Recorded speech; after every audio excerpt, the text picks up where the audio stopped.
মির্জা আব্বাস ভাই কামান দাগিয়েছেন, একদিকে মির্জা ফখরুল আর একদিকে মির্জা আব্বাস, দুই দিকে দুই মির্জা বিরামহীনভাবে সোশ্যাল মিডিয়ার পিছে লাগিয়েছে। বিএনপির Mirza to the power square, এদের সঙ্গে আমাদের বিরোধটা অনিবার্য ছিল, মানে সোশ্যাল মিডিয়া। জুলাই আগস্ট বিপ্লবের মধ্যে দিয়ে যে নতুন বাংলাদেশ গড়ার স্বপ্ন আমাদের তরুণ প্রজন্ম দেখতেছে, সেই নতুন বাংলাদেশে মির্জা আব্বাসদের রাজনৈতিক নেতৃত্ব মূল্যহীন হয়ে পড়ছে। যেই বয়সে অবসরে যাওয়া উচিত, সেই বয়সে তার চাইতে অল্প বয়সের লোকদের সাথে দ্বৈরতা লিপ্ত হওয়ার চেষ্টা করাটা নিরেট বোকামি। এই বোকামির মূল্য দিতে হবে মির্জা আব্বাসকে। সরি মির্জা আব্বাস ভাই, আপনার রাজনীতি থেকে অবসরটা গৌরবময় হইতে পারতো, আনন্দময় হইতে পারতো। আপনি লজ্জা আর অপমানের সঙ্গে বিদায় নেবেন, কি আর করা। কাউকে শয়তানে কখনো লাড়ে চারে, আপনারও শয়তানে লাড়ছে। আমি কিন্তু মির্জা আব্বাসকে কিছুই বলি নাই। ওনারা কেউ সরে যাচ্ছে বলে গালি দিছে, আমি জানতাম না কে গালি দিছে। ওইটা প্রথম শুনি মির্জা ফখরুলের মুখে। উনি বলতেছেন মির্জা আব্বাসকে বাচ্চা বলছে, কত খারাপ কাজ করিছে। মির্জা ফখরুল আর মির্জা আব্বাস কিন্তু বিরোধ আছে, রাজনৈতিক বিরোধ আছে, এক গ্রুপে না কিন্তু তারা। যারা বিএনপি করেন তারা জানেন। কিন্তু মির্জা ফখরুল তো ছাত্র ইউনিয়ন করার লোক, উনি গিরিঙ্গি কেমন করে করতে হয় এটা ভালো জানেন। উনি কায়দা কইরা মির্জা আব্বাসকে সামনে দিয়ে দিলেন আমাদের। আর মির্জা আব্বাস ভাই কিছু বুঝা না বুঝা আইসা শুরু করলেন ব্যাটিং করা। মানে যে গালিটা মির্জা ফখরুল দিতে পারবে না, সেটা মির্জা আব্বাসকে দিয়ে দেওয়াইলেন আর কি। এটা গিরিঙ্গি আর কি, ছাত্র ইউনিয়নের গিরিঙ্গি। আমি বুঝতে পারি এই সমস্ত। আচ্ছা মির্জা আব্বাস ভাই, আপনি বলেন আমি কি ভুলটা বলছি? আমি বলছি বারাক ওবামা যখন আমেরিকার প্রেসিডেন্ট, তখন তাকে ফিলিপাইনের প্রেসিডেন্ট বেশ্যার বাচ্চা বলে গালি দিছিল। আর বারাক ওবামা সেটাকে হজম করছে। আপনি একজন পলিটিশিয়ান হয়ে সেটা হজম করতে পারবেন না কেন? আমি তো নিউজটা দেখাইছিলাম, আমি তো মিশা নিউজ দেখাই নাই, তাই না? আপনি গালি খাইতে চান না, তাহলে রাজনীতিতে আসছেন কেন? মসজিদের ইমাম হন, কেউ গালি দিবে না। হিমালয়ে গিয়ে সন্ন্যাসী হন, কেউ গালি দিবে না। নবী রাসূলদের গালি দেয় মানুষ, আল্লাহর খোদাকে গালি দেয় মানুষ। আপনি কোন বালেশ্বর হরিদাস পালাচ্ছেন, আপনারা গালি দেওয়া যাবে না? প্রেসিডেন্ট ম্যাক্রন তো থাপ্পড় মারে, আপনি চর থাপ্পড় খাবেন, আপনারা রাজনীতিবিদরা গালি খাইবেন। এটা সহ্য করতে হবে, এটাই নতুন বাংলাদেশ। এবার আসেন আমরা ওনার বক্তব্যটা আলাদা আলাদা করে শুনি। জর্জ মিল্টন বকা দিয়েছে আমাকে, সেটাকে সমর্থন করেছে পিনাকি। অর্থাৎ জর্জ মিল্টন যে ভাষা আমাকে বকা দিয়েছে, পিনাকি সমর্থন করেছে। আমি বলতে চাই যে ওরা সবাই একই বংশের, একই গোত্রের সন্তান।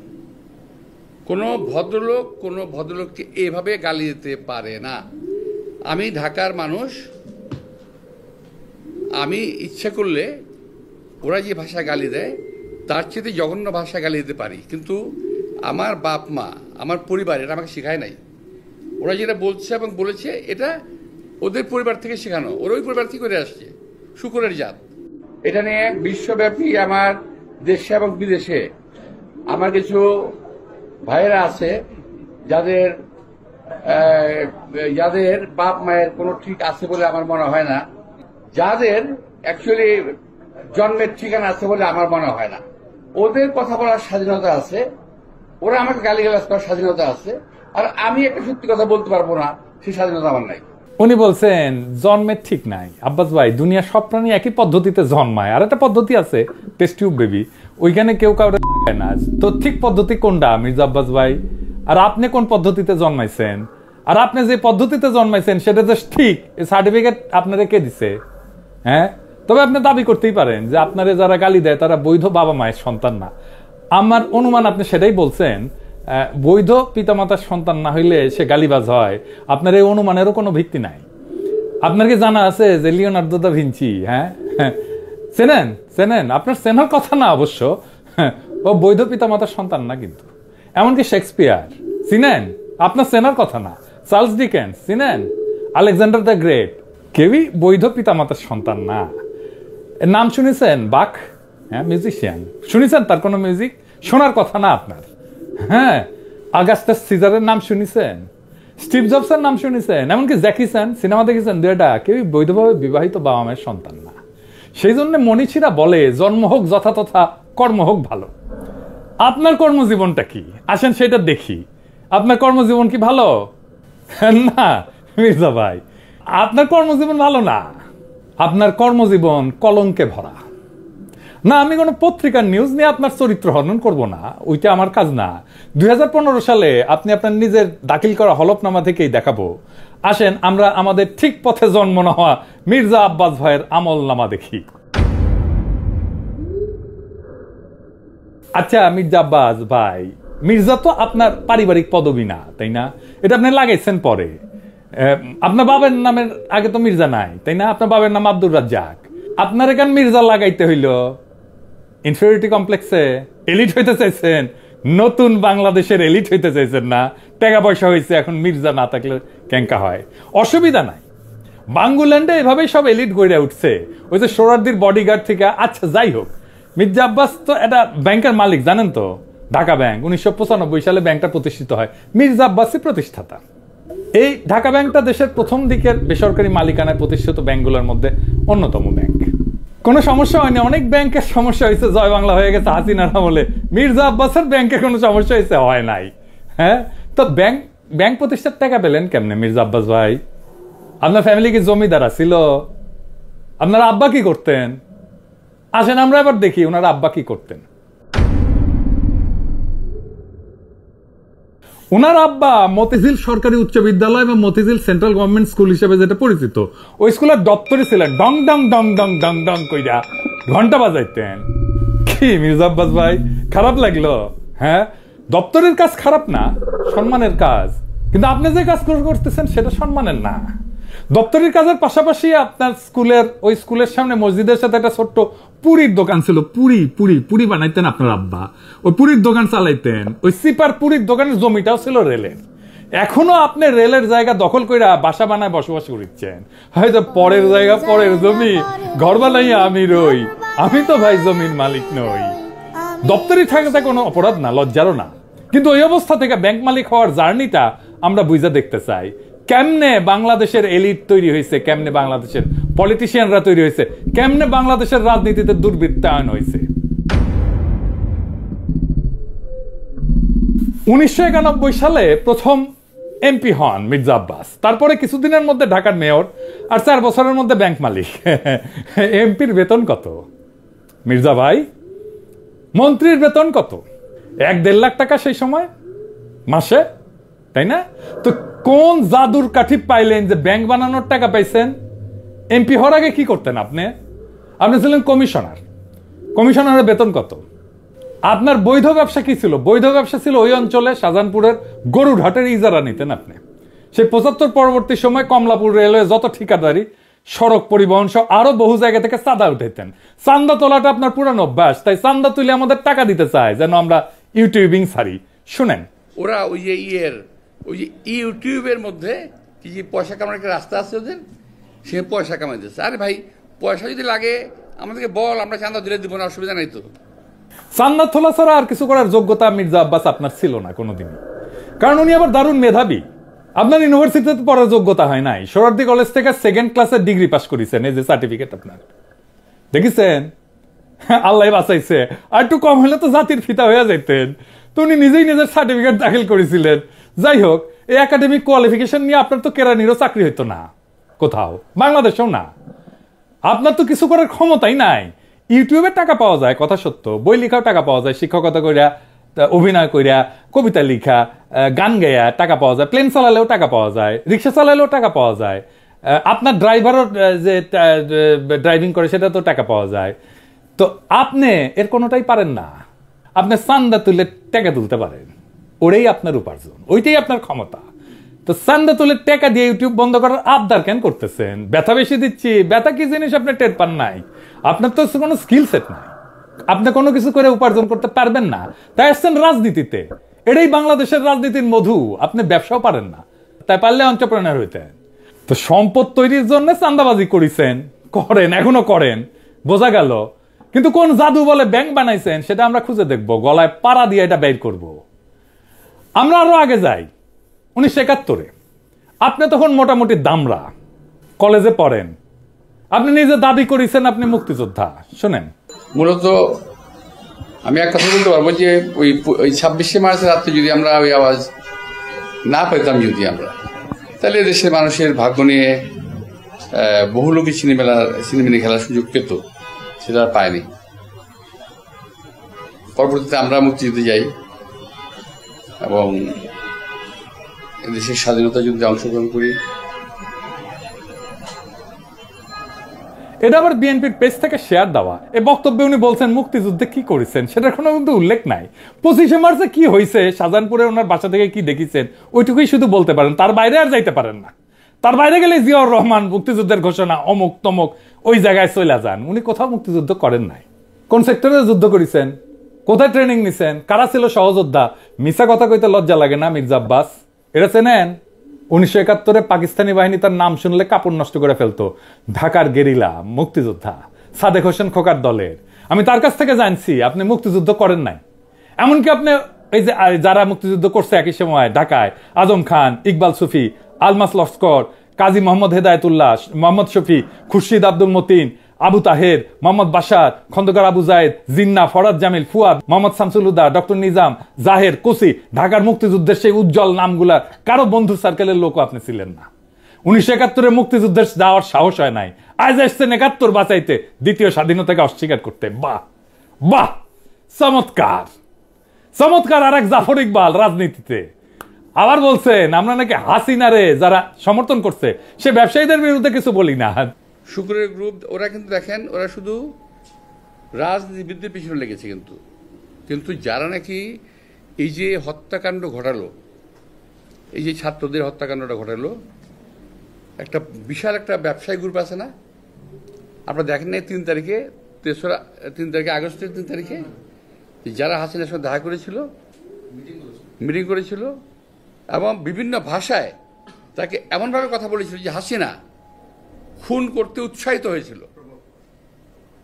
তাদেরকে এমনভাবে প্রভোগ করা হয়েছিল যে হাসিনাকে খুন করতে উৎসাহিত করা হয়েছে। সেই লোকগুলোর সম্বন্ধে তারা কিছু বলে না, তারা কিছুই বলে না, তার মুখে কোনো শব্দ নাই। তো মির্জা আব্বাস কি শুক্রে 8 দিন হইলে আমার ভিডিও দেখেন, পিনাকি কাউরে ছাড়িছে। হাসিনা যখন ক্ষমতায় তখন একটা এপিসোডই করছে আলাদা করে ফ্যাসিবাদের সমর্থক ব্যবসায়ীদের, এডিটর সাহেব দেখে দেন না কিছু এক না ওটা থেকে। এফবিসিসি এর একটা কনফারেন্স আছে, সেইখানে বাংলাদেশের ব্যবসায়ী নেতারা হাসিনাকে সামনে রেখা নানাভাবে তেল দিছে, শেখ হাসিনার নামে জয়ধ্বনি দিছে, গানের কলি ব্যবহার করে হাসিনার মন পাওয়ার চেষ্টা করছেন। হাসিনাকে যারা উৎখাত করতে চায় তাদের দেখে নিবে বলছে হাসিনাকে যারা উৎখাত করতে চায় তাদের ঠেকায় দিতে বাংলাদেশের ব্যবসায়ীরাই যথেষ্ট। জয় শেখ হাসিনা, জয় শেখ হাসিনা। সালমান ভাই রাঘব আমাকে বলছে বলার জন্য, হ্যাঁ শেখ হাসিনা সরকার, শেখ হাসিনা সরকার, শেখ হাসিনা সরকার। কিন্তু হাসিনা যাওয়ার পরে আপনার সামনে কেন সময় টিভির মাইক্রোফোন এডিটর সাহেব বড় কইরা দেখান, মাথার উপরে কেন চ্যানেল 24 এর লোগো? ওরা কি আপনার দুলাভাই লাগে নাকি আপনার চান্দা দেয়? আবার শোনেন বলতেছে আমরা নাকি সবার পিছিয়ে লাগি। এই গোষ্ঠী কখনো বাংলাদেশকে স্থিতিশীল থাকতে দেবে না, কখনো আমার বিরুদ্ধে, কখনো ওর বিরুদ্ধে, কখনো তার বিরুদ্ধে লেগেই থাকবে। আপনারা অপেক্ষা করেন, কদিন পরে তারা ইউনূস সাহেবকে ধরবে। আমি এটা বলে দিচ্ছি আমি আপনাদেরকে, কদিন সাহেব পরে তারা ডাক্তার ইউনূস সাহেবকে ধরবে। কার পিছিয়ে লাগিয়েছি? ইন্ডিয়ান লেসপেন্সারি যারা করে তাদের পিছিয়ে লাগিয়েছি। প্রফেসর ইউনূসের পিছনে নাকি আমরা লাগবো, অবশ্যই লাগবো যদি প্রফেসর ইউনূস ইন্ডিয়ান লেসপেন্সারি করে। ইন্ডিয়ান লেসপেন্সারি বাদ দেন, তারপরে আইসেন আলাপ করতে। আমাদের কাছে খবর আছে, বুঝছেন, সব খবর আছে। কি করিছেন হাসিনার আমলে, কেমনে কারে ম্যানেজ করিছেন, সব খবর আছে। আপনাদের দলের লোকেরা বলে সোশ্যাল মিডিয়া কিছু না, মাঠের রাজনীতি, ভোটের রাজনীতি আসল। হ্যাঁ আসেন সোশ্যাল মিডিয়া নিয়ে কি করে বিএনপি দেখি।